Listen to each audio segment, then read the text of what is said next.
Dear students, Shiva Guru of education आसामपुर के YouTube channel पर आपका फिर से स्वागत है।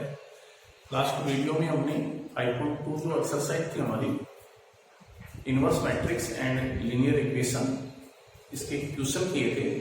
आज उसी क्रम में नेक्स्ट क्वेश्चन देखते हैं। क्वेश्चन नंबर 7 है, क्रेमर नियम से निम्नलिखित समीकरण निकाय को हल करें। तो क्रेमर नियम से आपको ये जो समीकरण निकाय दी हुई है इनको हल करना है। तो एग्जांपल भी हम करके आए थे इस टाइप के। तो क्रेमर नियम से समीकरण निकाय को हल करने के लिए सबसे पहले डेल का मान निकालना है। तो गुणांकों की मैट्रिक्स होती है डेल 2 3 3 -2। तो -4 -9 यानी -13 नॉट इक्वल टू 0। तो ये डेल का मान निकाला। अब डेल 1 का मान निकालेंगे। तो x के जो गुणांक है उसके स्थान पे अचर की गुणांक आ जाएगी 9 7 3 -2। तो रिजल्ट हो जाएगा -18 और -21 माइनस का 39। अब डेल 2 का मान निकालेंगे। डेल 2 में y के जो गुणांक है इसके स्थान पे अचर के गुणांक आ जाएंगे 9 7। तो रिजल्ट हो जाएगा 14 -27 9 के 27। तो रिजल्ट हो गया -13। क्रेमर नेम से हम जानते हैं x इज इक्वल टू होता है del 1 upon del. Cramer name से x इज इक्वल टू होता है डेल 1 अपॉन डेल। तो डेल 1 का मान कितना है यहाँ पे? डेल 1 का मान है माइनस का 39 बटे माइनस का 13। तो रिजल्ट हो गया 3। y इक्वल टू होता है डेल 2 अपॉन डेल। डेल 2 का मान कितना है? -13 बटे -13। तो रिजल्ट हो गया 1। तो x y का मान ही आपको ज्ञात करना है। इसी प्रकार से ये एक समीकरण निकाय दे रखा है, दो चरों का समीकरण निकाय दिया हुआ। तो सबसे पहले अचर को उधर लेके जाएंगे इसमें। 2x - 7y इक्वल टू 13 और 5x + 6y इक्वल टू 9। तो ये हमारा समीकरण निकाय। इसको भी उसी तरीके से करेंगे। इसी टाइप का सवाल हो गया आपका। वो डेल का मान निकालना है, डेल 1 का मान निकालना है, डेल 2 का मान निकालना है, फिर क्रेमर नियम से x इक्वल टू। तो इस प्रकार से हम कर सकते हैं इसको। नेक्स्ट क्वेश्चन है हमारा, क्रेमर नियम से निम्नलिखित समीकरण निकाय को हल करेंगे। तो समीकरण निकाय दे रखा है 3 × 3 क्रम का समीकरण निकाय है हमारे पास। x + 2y + 4z = 16, 4x + 3y - 2z = 5 और 3x - 5y + z = 4। और इसी प्रकार से सेकंड क्वेश्चन दिया हुआ है। तो इन दोनों में से कोई भी एक क्वेश्चन करते हैं। तो पहला क्वेश्चन कर रहे हैं इसका समीकरण निकाय दे रखा है में 3 चरों का समीकरण निकाय है। सबसे पहले डेल का मान ज्ञात करेंगे। तो 1 4 3 2 3 -5 4 -2 1। गुणांकों की जो मैट्रिक्स है वो गुणांकों की जो सारणिक है वो डेल हो गई। विस्तार कर देंगे। पहली पंक्ति के संग विस्तार करके मान ज्ञात करेंगे इसका। 3 - 2 -5 1 -2 4 -2 3 1 और +4 4 3 3 -5।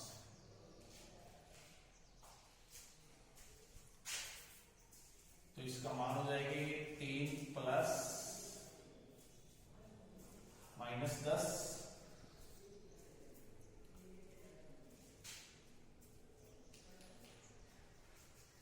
-2 4 + 6 हो जाएगा और +4 -20 और -9।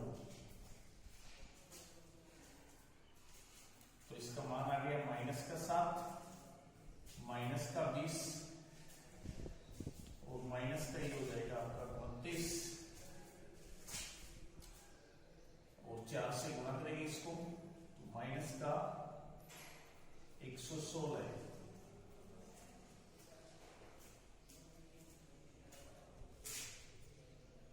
माइनस का 7, माइनस का 20 और माइनस का 116, तो माइनस का 136, माइनस का 143 नॉट इक्वल टू 0। तो ये डेल का मान है,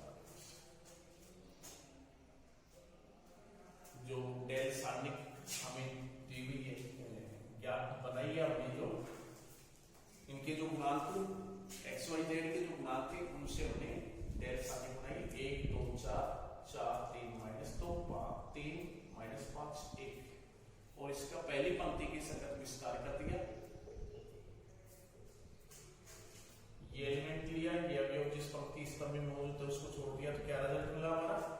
3 माइनस 9 माइनस 5 1, फिर माइनस 2 4 माइनस 2 3 1, और फिर 4 4 3 3 माइनस 5।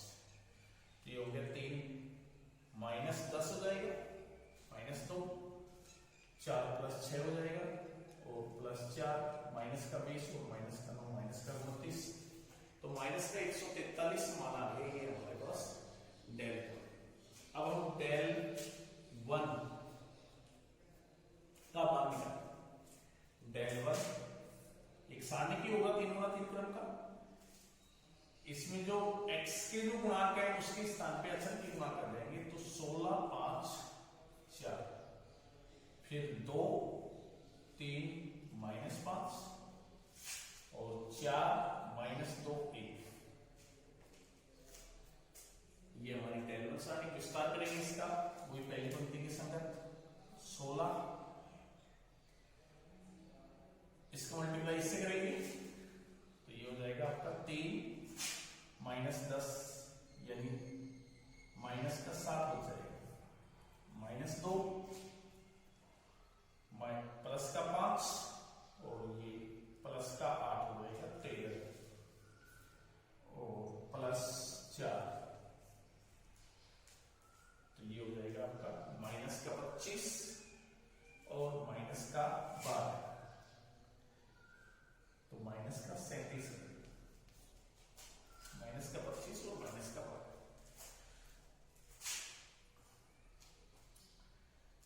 7 से मल्टीप्लाई करेंगे इसको, 42 112,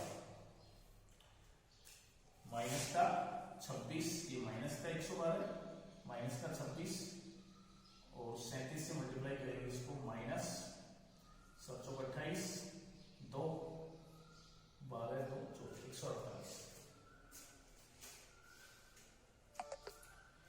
क्या रिजल्ट हो गया? जोड़ देंगे सभी को, माइनस किए हैं सभी, 14 16, 4 2 6 और 1 7 और 1 8, 2 और 1 3,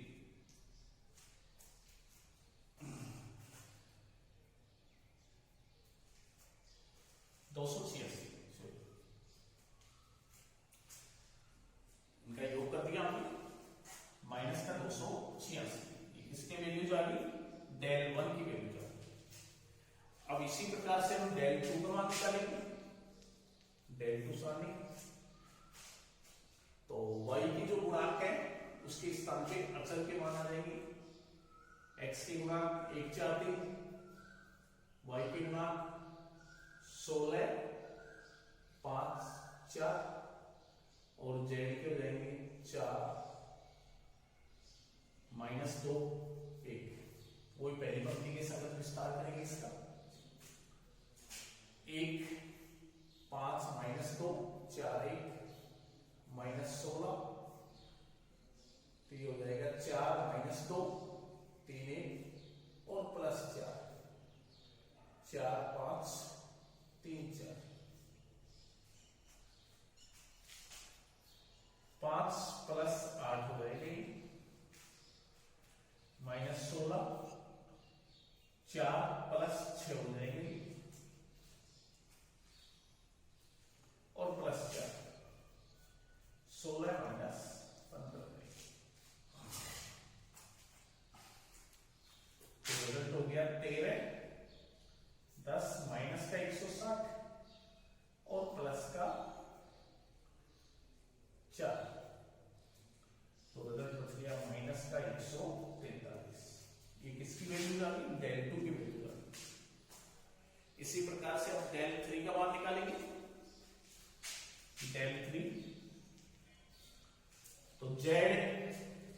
है उसके स्थान पे अचर के गुणांक, तो 1 4 3 2 3 -5 और 16 5 4।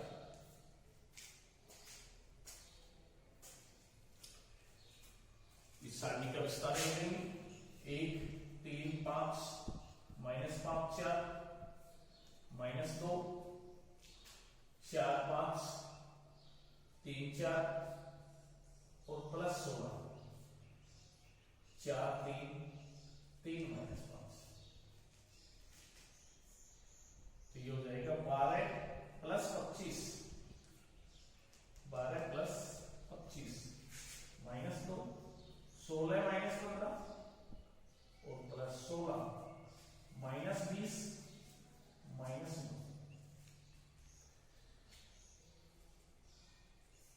ये हो गया आपका 37 माइनस का 2 और ये हो जाएगा आपका 16 गुणा माइनस का 29।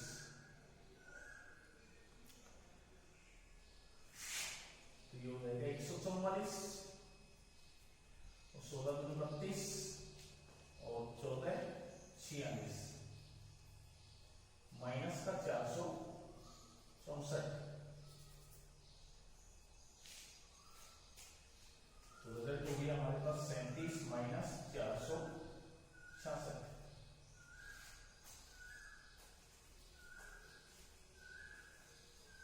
क्या रिजल्ट हो गया? 9 15 5 हो गया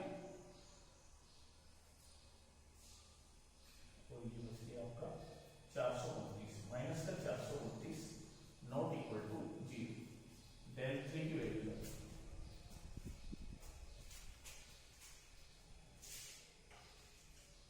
अब क्रेमर नेम से x इक्वल टू क्या होता है? del 1 upon del। तो del 1 का मान माइनस का 286 बटे माइनस का 143। तो रिजल्ट हो गया। तो y इक्वल टू क्या होता है? del 2 अपॉन del 2 की वैल्यू माइनस का 143 बटे माइनस 143। तो रिजल्ट हो गया 1। और z इक्वल टू होता है del 3 अपॉन del 3 का मान माइनस 429 बटे माइनस 143। तो ये 3 टाइम बन गया इज इक्वल टू 3। तो ये x y z की वैल्यूज हमें ज्ञात करनी थी। तो क्रेमर नेम से हमने x y z की वैल्यूज ज्ञात करनी थी। तो ये हमारा क्वेश्चन नंबर 9। इसी प्रकार से हम इसका सेकंड पार्ट है। ये भी एक समीकरण निकाय दे रखा है, 3 चरों का एक समीकरण निकाय है। तो इसको भी हम इसी प्रकार से हल कर सकते हैं। सबसे पहले del का मान निकालेंगे, फिर del 1 का मान निकालेंगे, फिर del 2 का मान निकालेंगे, फिर del 3 का मान निकालेंगे और फिर क्रेमर नेम से x y z के मान प्राप्त करेंगे। नेक्स्ट क्वेश्चन देखते हैं। Question number 10।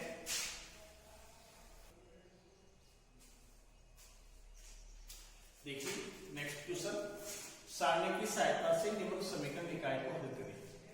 देखिए सारणी की सहायता से निम्न समीकरण निकाय को हल करें, या फिर ये कहें क्रेमर नेम की सहायता से निम्न समीकरण निकाय को हल करें। एक ही बात है दोनों, क्योंकि क्रेमर नेम में भी वही सारणी का ही यूज होता है। सारणी की सहायता से ही हम del 1 del 2 del 3 ये निकालते हैं, और सारणी की सहायता से कहे तो भी वही आपको क्रेमर नेम से ही करना है। तो यहाँ पे आपको ये 2 क्वेश्चन दे रखे हैं, इनको वही क्रेमर नेम की सहायता से या सारणी की सहायता से समीकरण निकाय को हल करना है। तो ये जो क्वेश्चन है ये इस टाइप का क्वेश्चन तो हमने कर ही लिया। अब सेकंड टाइप का क्वेश्चन देखते हैं। तो देखिए ये भी इसी टाइप का क्वेश्चन है, बस थोड़ा सा इसमें यदि 1/x is equal to 1/x is equal to a मान ले, माना 1/y is equal to b मान ले और 1/z is equal to c मान ले। तो हमारे जो समीकरण निकाय दे रहे हैं ये क्या बन जाएगा? 2a 3b plus 10c is equal to 4, 4a minus 6b plus 5c is equal to 8 और 6a plus 9b minus 20c is equal to 2। तो हमारा ये समीकरण निकाय ये बन गया। इस प्रकार के समीकरण निकाय आपने हल किए थे, बस वहां पे जो चर होते थे आपके एक्स वाई जेड है, जैसे ये समीकरण निकाय है, इसमें चर आपके एक्स वाई जेड है, इसमें चर हो गए आपके एबीसी। तो एबीसी की जब वैल्यू आ जाएगी तो फिर आपको एक्स वाई जेड की वैल्यू, तो आपको यहाँ पे एक्स वाई जेड की ज्ञात करनी है, लेकिन जब एबीसी की वैल्यू जब आपके पास आ जाएगी तो फिर आप एक्स वाई जेड की वैल्यू ज्ञात कर सकते हैं। तो वही डेल का मान निकालेंगे हम यहां से, तो गुणांकों एबीसी की जो गुणांक है उनसे जो सारणी पड़ेगी वो डेल होगी 2 4 6, 3 माइनस 6 9 और ये हो जाएगी आपकी 10 5 20 माइनस का 20।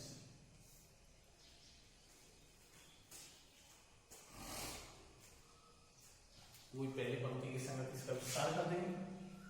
2 माइनस 6 5 9 माइनस 20 माइनस 3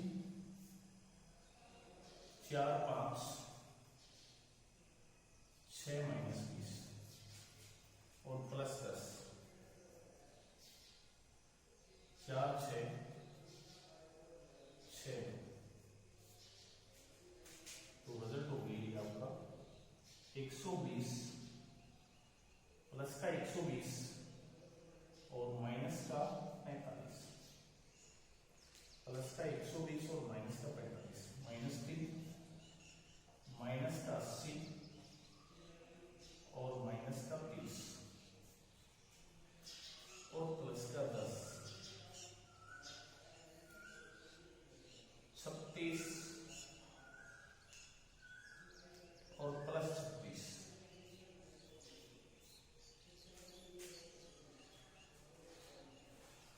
छत्तीस प्लस 36, तो ये हो जाएगा आपका 2 गुना, ये बच गया आपके यहाँ पे 75 माइनस 3, ये हो जाएगा माइनस का 110 और प्लस का 10 72। तो डेल का मान आ गया आपके पास,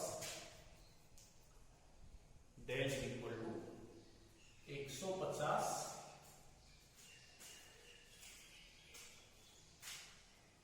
माइनस प्लस हो जाएगा 330 और प्लस का 720, प्लस का 720। तो ये रिजल्ट हो गया 1000 1050 1100 1200। तो डेल का मान 1200 आ गया, नॉट इक्वल टू 0।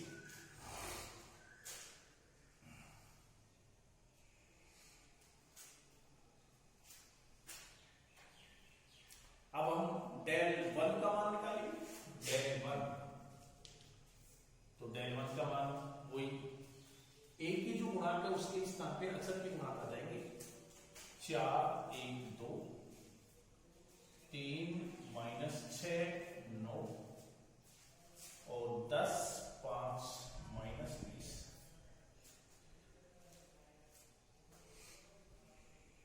वही पहले पंक्ति के समय इसका विस्तार कर देंगे। तो डेल 1 इज इक्वल टू हो जाएगा 4 माइनस 6 5 9 माइनस 20 माइनस 3 1 5 2 माइनस 20 और प्लस 10 1 माइनस 6 2 9।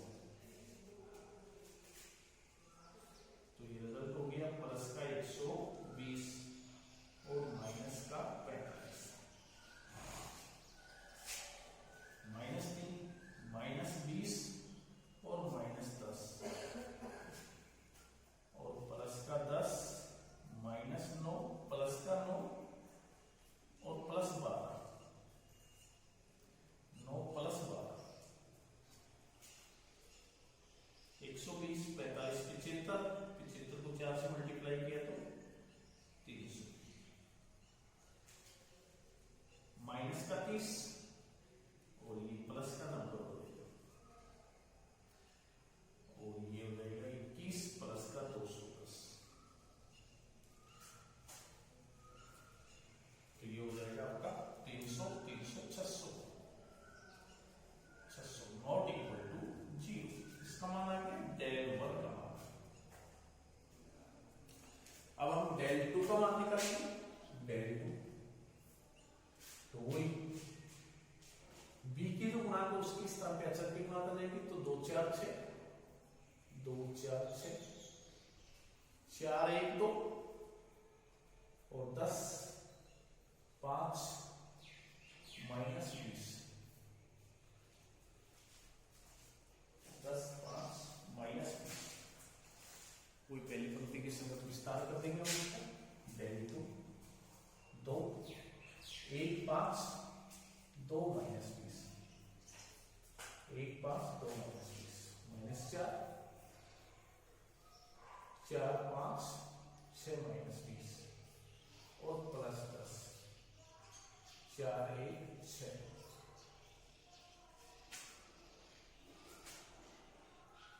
तो रिजल्ट हो गई माइनस 20 माइनस का 10 माइनस 4 माइनस 80 माइनस 30 और प्लस 10 8 माइनस 6 माइनस का 60 हो जाएगी माइनस का 30 और माइनस 110। तो ये हो जाएगा माइनस माइनस प्लस 440 और ये हो जाएगा प्लस का 20।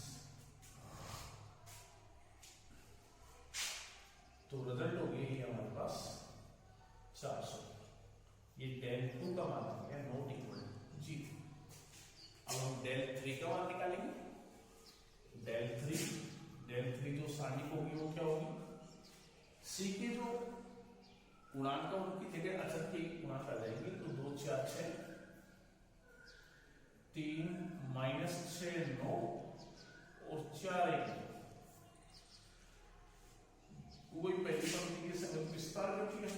माइनस 6 1 9 2 माइनस 3 4 1 6 2 और प्लस 4।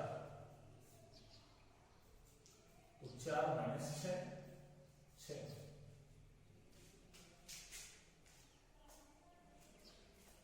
तो रिजल्ट हो गया ये हमारे पास माइनस का 12 माइनस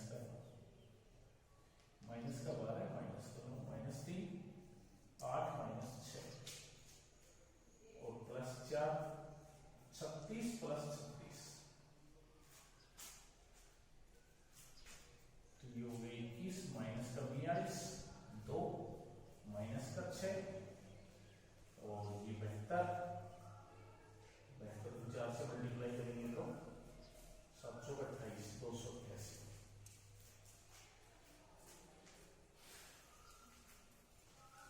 अड़तालीस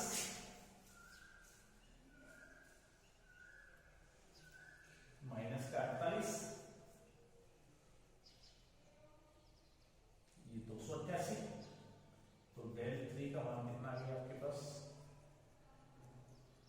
240।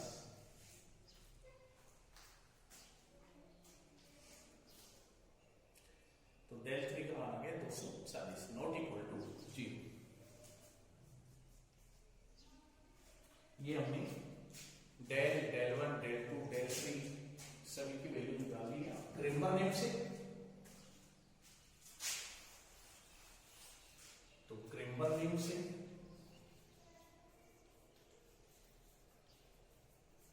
x इज इक्वल टू क्या होता है? x नहीं आएगा यहाँ पे a इज इक्वल टू, क्योंकि यहाँ पे जो चर है आपकी वो एबीसी है, क्योंकि आपने यहाँ पे मान लिया था 1/x is equal to a 1/y is equal to b और 1/z is equal to c। तो यहाँ a इज इक्वल टू आएगा del 1 अपॉन del।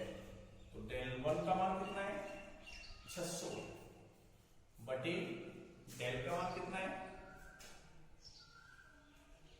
1200। तो रिजल्ट हो गया 1/2।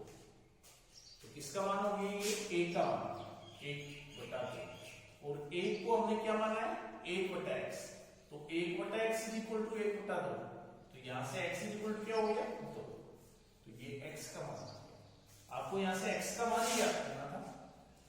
इसी प्रकार से del 2 अपॉन del 2 का मान कितना है 400 बटे डेल का मान 1200, तो रिजल्ट हो गया 1/3 और b क्या है 1/y माना है आपने, तो 1/y बराबर 1/3, तो यहां से y की वैल्यू आ गई 3, तो ये y का मान होगा। इसी प्रकार से c इक्वल टू क्या होगा del 3 अपॉन del, तो del 3 का मान कितना है 240, तो 240 बटे डेल का मान 1200, कैंसिल होकर रिजल्ट कितना आ गया 1/5, और c हमने किसको माना है 1/z, तो 1/z इज इक्वल टू 1/5, इसलिए z इज इक्वल टू 5, ये z का मान।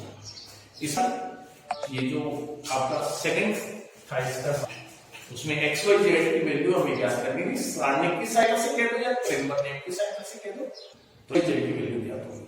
नेक्स्ट क्वेश्चन देखते हैं।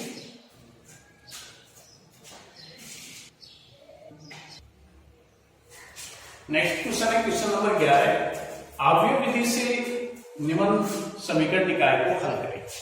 आव्यूह विधि या इनवर्स मैट्रिक्स कह लो, इनवर्स मैट्रिक्स व्युत्क्रम मैट्रिक्स की सहायता से समीकरण निकाय को हल करें। तो ये हमें समीकरण निकाय दे रखा है, पहला जो क्वेश्चन है इसमें 2 चरों का समीकरण निकाय दे रखा है, दूसरे क्वेश्चन में 2 चरों का समीकरण निकाय दे रखा है, तीसरे क्वेश्चन में 3 चरों का समीकरण निकाय दे रखा है x y z, और चौथे क्वेश्चन में भी 3 चरों का समीकरण निकाय हमें दे रखा है। तो आव्यूह विधि से हमें ये समीकरण निकाय को हल करना है, वही x y 2 चरों का समीकरण निकाय है तो x y की वैल्यू ज्ञात करनी है, 3 चरों का समीकरण निकाय है तो x y z की वैल्यू आपको ज्ञात करनी है। तो देखिए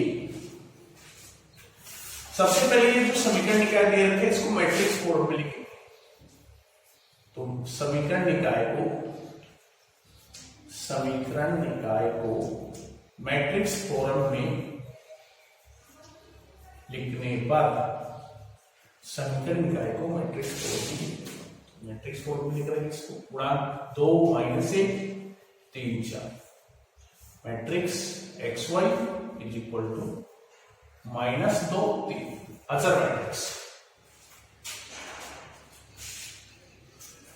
तो ये जो गुणांकों की मैट्रिक्स को a मानते हैं, ये चरों की मैट्रिक्स x और ये अचर मैट्रिक्स b, तो x बराबर क्या हो गया a इनवर्स b हो गया, समीकरण a। अब आपका काम है जो a मैट्रिक्स आपने माना है उसका इनवर्स क्या है, a हमने किसको माना था 2 - 1 3 4, ये जो मैट्रिक्स है इसको a माना है, तो सबसे पहले इसका इनवर्स ज्ञात करना है, तो आपने 2 × 2 क्रम की मैट्रिक्स का इनवर्स ज्ञात करना पड़ लिया है, 3 × 3 क्रम की मैट्रिक्स का इनवर्स ज्ञात करना पड़ लिया है। तो सबसे पहले आप इसका सारणी ज्ञात करेंगे, इसका इनवर्स ज्ञात करना है तो ए सारणी ज्ञात करेंगे। ए सारणी को होगा हमारा 8 + 3 यानी 11 होगा, 11 नॉट इक्वल टू 0। इसका मतलब है ए इनवर्स ज्ञात किया जा सकता है, ए इनवर्स ज्ञात किया जा सकता है। अब एडजॉइंट ए ज्ञात करेंगे इसकी सेकेंडरी मैट्रिक्स, तो एडजॉइंट ए 2 × 2 क्रम की जो मैट्रिक्स है उसकी एडजॉइंट ए आप सीधा भी लिख सकते हैं, और एडजॉइंट ए प्रत्येक अवयव के सेकंड ज्ञात करके भी एडजॉइंट ए ज्ञात कर सकते हैं। तो हम यहां सीधा लिख रहे हैं, तो इसकी एडजॉइंट ए क्या हो जाएगी 4 1 -3 2, ये एडजॉइंट ए होगी, इन दोनों को बदल दिए इनके चिन्ह को। तो A inverse is equal to आप जानते हैं, वी नो दैट, हम जानते हैं A inverse is equal to क्या होता है एडजॉइंट ए बटा ए का सारणी। तो एडजॉइंट ए क्या है 4 1 -3 2 बटा ए का सारणी, ए का सारणी कितना है 11, तो रिजल्ट हो गया 1/11 4 1 -3। समीकरण 1 से समीकरण 1 से मान रख देंगे। समीकरण 1 में x का मान क्या है भाई, कैपिटल X का मान एक्स वाई, ए इनवर्स का मान 1/11, 4 1 माइनस 3 2 और अचर मैट्रिक्स B -2 3। तो रिजल्ट हो गया 1/11 -8। इसकी पंक्ति और इसकी स्तंभ लेते हुए मल्टीप्लाई कर देंगे। तो -8 प्लस का 3 ये हो जाएगा आपका -+6 +6। इसका मल्टीप्लाई इससे पहली पंक्ति पहला स्तंभ, तो -8 + 3, फिर दूसरी पंक्ति पहले स्तंभ -+6 +6। तो रिजल्ट हो गया 1/11 -5 12।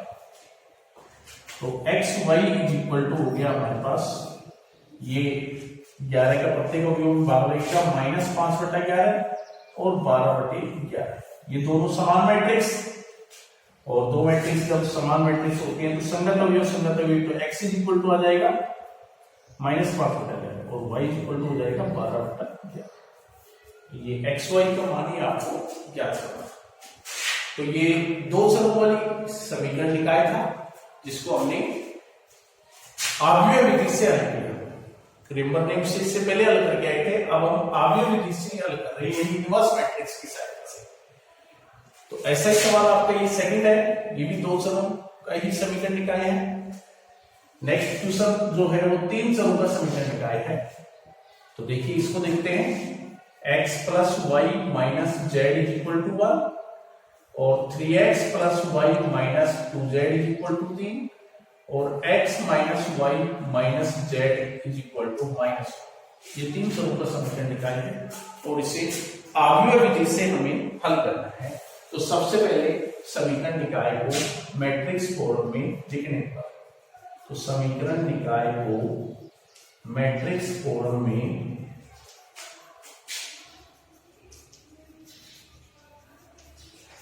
समीकरण निकाय को मैट्रिक्स फॉर्म में लिख रहे हैं। तो गुणांकों की मैट्रिक्स क्या बनेगी, 1 1 -1 3 1 -2 1 -1 -1। ये गुणांकों की मैट्रिक्स, ये चरों की matrix into x y z, और ये अचर मैट्रिक्स 1 3 -1। यदि हम इसको सिंप्लीफाई करेंगे तो यही समीकरण हमारे पास है। तो ये जो गुणांकों की मैट्रिक्स इसको A मानते हैं, चरों की मैट्रिक्स कैपिटल X = B इसको B मानते हैं। तो X क्या हो गया, A इनवर्स B। अब हमारा काम है समीकरण 1। हमारा काम है जो A मैट्रिक्स हमने माना था उसका इनवर्स ज्ञात करना। तो इनवर्स ज्ञात करने के लिए सबसे पहले इसका सारणिक ज्ञात करेंगे। तो A मैट्रिक्स का सारणिक क्या है, 1 1 -1 3 1 -2 और 1 -1 -1। तो इसका सारणिक क्या आएगा, पहली पंक्ति के संगत विस्तार कर देंगे तो -1 और -2 -1 -3 +2 और -1 -3 -1।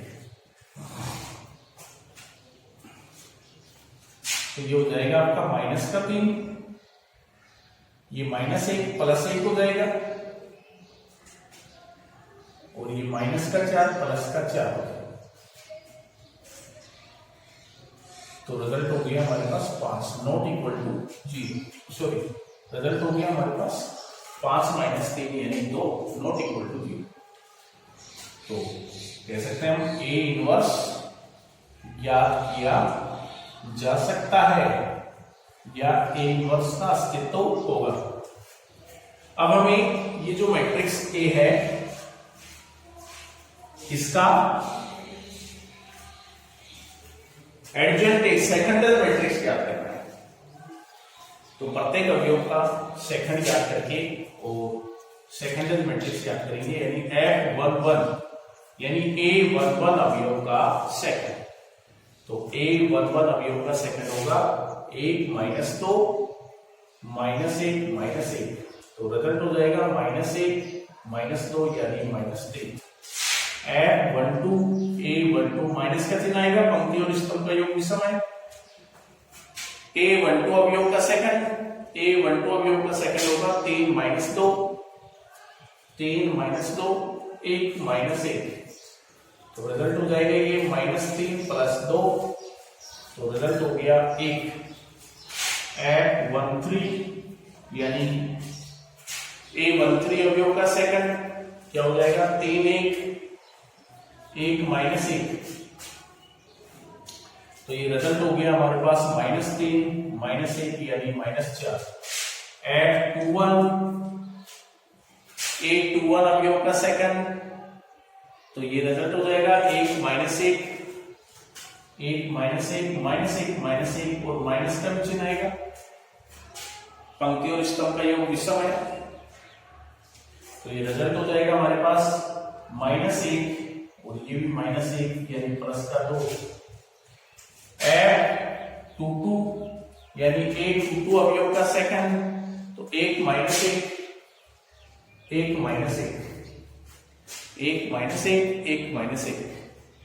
तो रिजल्ट हो जाएगा 0 क्योंकि दोनों पंक्ति इसकी बराबर है। A23 अवयव तो A23 अवयव का सेकंड क्या रिजल्ट हो जाएगा इसका 1 माइनस का चिन्ह आएगा तो रिजल्ट हो गया -1 तो रिजल्ट हो जाएगा 2।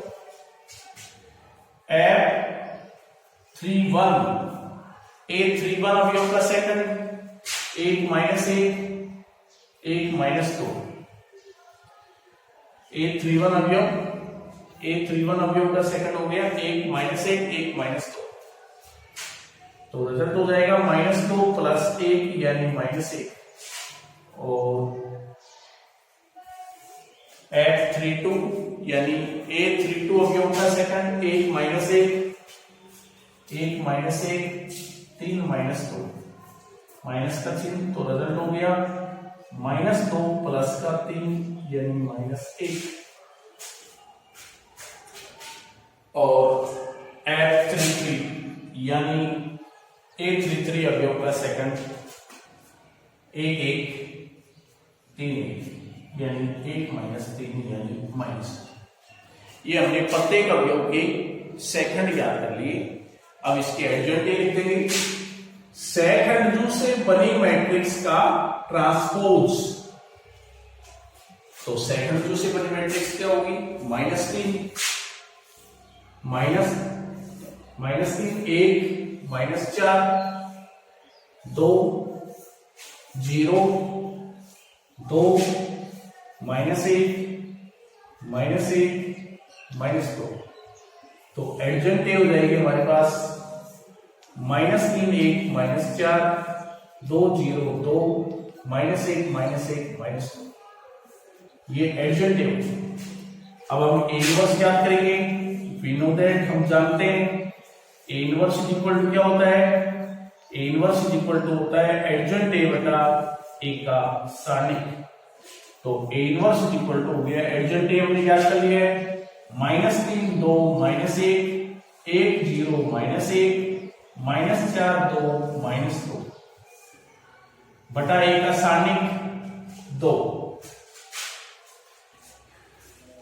तो A इनवर्स आ गया हमारे पास 1/2 -3 2 -1 1 0 -1 -4 2 -2।